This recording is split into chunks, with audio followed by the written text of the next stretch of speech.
Alors, je vais vous lire une lettre écrite par ma conscience. Si je vous disais où j'étais né, vous ne me croiriez pas. Pourtant, je suis né au milieu du lac Tanganyika, un soir d'hiver, comme on dit chez vous. Dans mon plus vieux rêve, j'écoutais attentivement Kimpa Vita et Patrice Lumumba. J'écoutais les proverbes qu'ils échangeaient. Un d'entre eux me poursuivit jusqu'au réveil. Ce proverbe disait ceci: les marques du fouet disparaissent, la trace des injures, jamais. Je voulais retrouver les liens qui m'avaient empêché de me noyer au milieu du lac Tanganyika. Je voulais retrouver la mémoire des miens morts sans nous avoir raconté leur version de l'histoire, leur version des indépendances avant la colonisation, avant l'invasion barbare du triple C.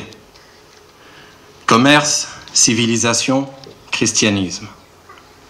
Triple couverture pour l'extermination mentale et physique du cœur de l'Afrique. Vous savez, quand les vainqueurs se protègent entre eux, ils s'installent dans de hautes tours pour s'éloigner un maximum des marques du fouet et de l'odeur des crimes contre l'humanité. Malgré les silences sourds qui les entourent, je me souviens que des Belges confisquaient nos ressources avec la complicité des Congolais. Ou serait-ce le contraire? Dans tous les cas, on a remis à mes héros la clé d'une maison vide. Vide parce que leurs idées ne plaisaient pas à l'Occident durant la guerre froide. Vide parce que l'unité nationale n'allait pas dans le sens des intérêts impérialistes.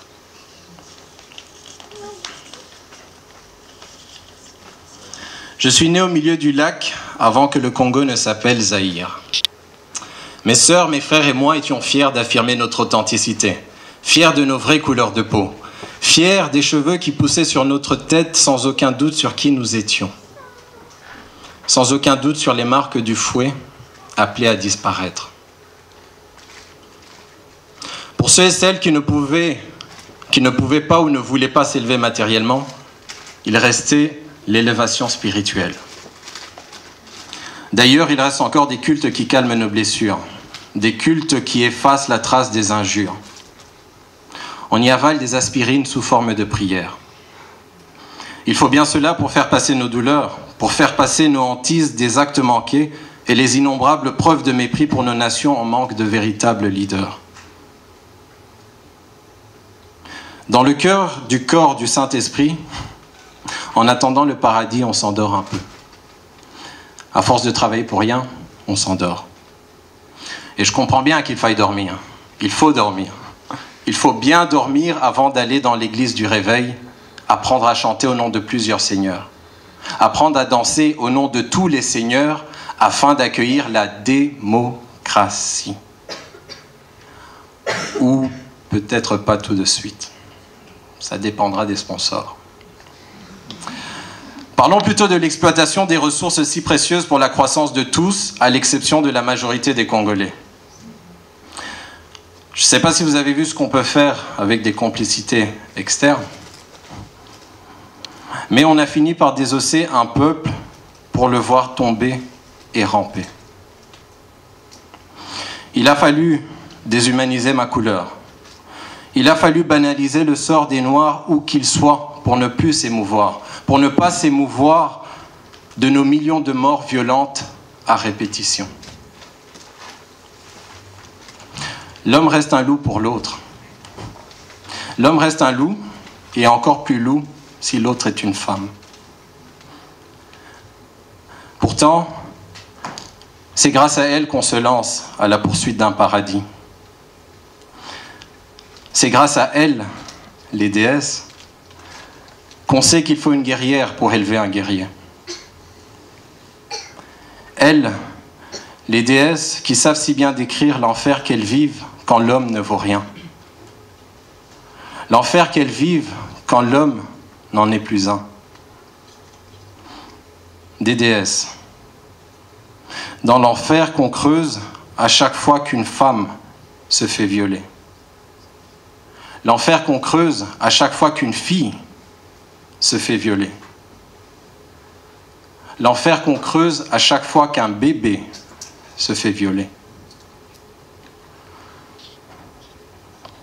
Mes déesses savent vous décrire cet enfer.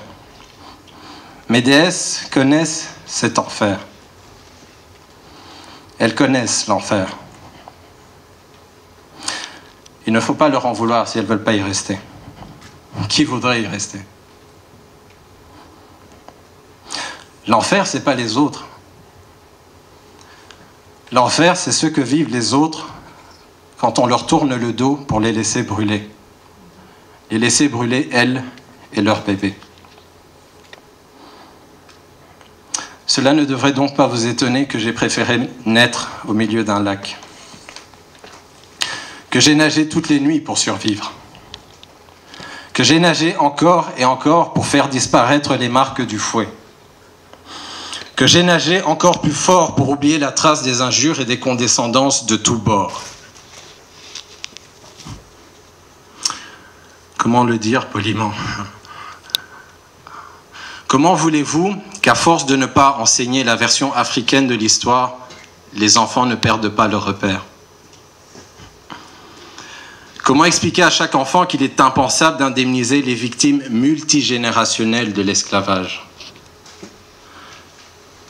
Comment leur dire qu'il est impossible de le faire sans détruire des piliers entiers de la civilisation occidentale?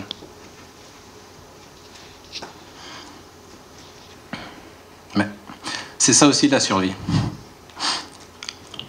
Maintenir des privilèges par tous les moyens honnêtes et malhonnêtes. Par tous les moyens, garder la main, et pas qu'une seule. Mais toutes ces mains coupées pour nous rappeler que l'histoire de la rencontre des peuples n'est jamais très belle quand on la regarde de près. Il y a au moins un monde, il y a au moins deux mondes qui séparent les grandes théories humanistes de leur minuscule application au quotidien.